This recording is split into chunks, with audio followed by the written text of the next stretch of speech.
workforce is becoming more diverse, and you have likely heard that this is a good thing. First, higher diversity may help to reach fairness goals for the greater good. Second, it can also help your company to increase performance.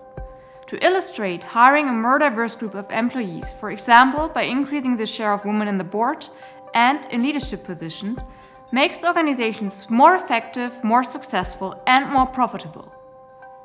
The reason why diversity can be an asset is that it carries the potential to increase the variety of knowledge discussed in meetings and implemented in daily working life.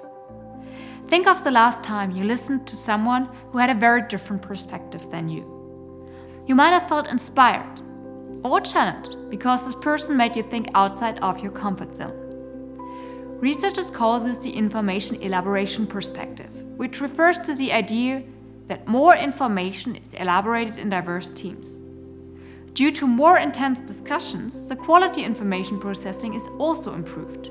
Overall, this is beneficial for performance. Does this sound too good to be true? Indeed, science tells us that the situation may be a bit more complicated. Increasing diversity does not automatically translate into more problem-solving interactions at work. Instead, diversity must be actively managed to avoid that conflicts arise. This is because individuals tend to mentally put people into boxes of those who are similar to them and those who are dissimilar. Colleagues who are mentally categorized as similar profit from the similarity attraction bias. We like them and prefer to interact with them. In contrast, those who are dissimilar are unconsciously avoided. Although we often do not recognize it, stereotypical thinking is everywhere. This is a risky side of diversity. It can promote dysfunctional interactions because we prefer our in-group of similar people. Well, what can companies do to profit from the benefits of diversity and avoid the potential pitfalls? First, to prevent stereotyping, offer unconscious bias training programs. For example, Facebook has implemented a comprehensive series of activities to counteract the hidden biases we all hold.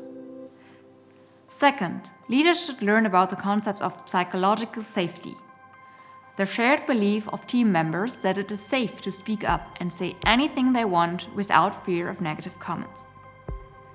Google has understood the centrality of this idea. After spending a lot of money and time on studying what characterizes their highest performing teams, Google found that this concept is essential. How can you achieve this? Make sure that team members have the opportunity to speak in roughly the same proportion and assist in developing the emotional intelligence of employees. You will find links to both case studies below. Last but not least, to be truly inclusive, it is not enough to set gender or quota goals without changing the underlying culture. There is a saying, diversity is being invited to the party. Inclusion is being asked to dance. Don't just hire diverse people, make them feel integrated.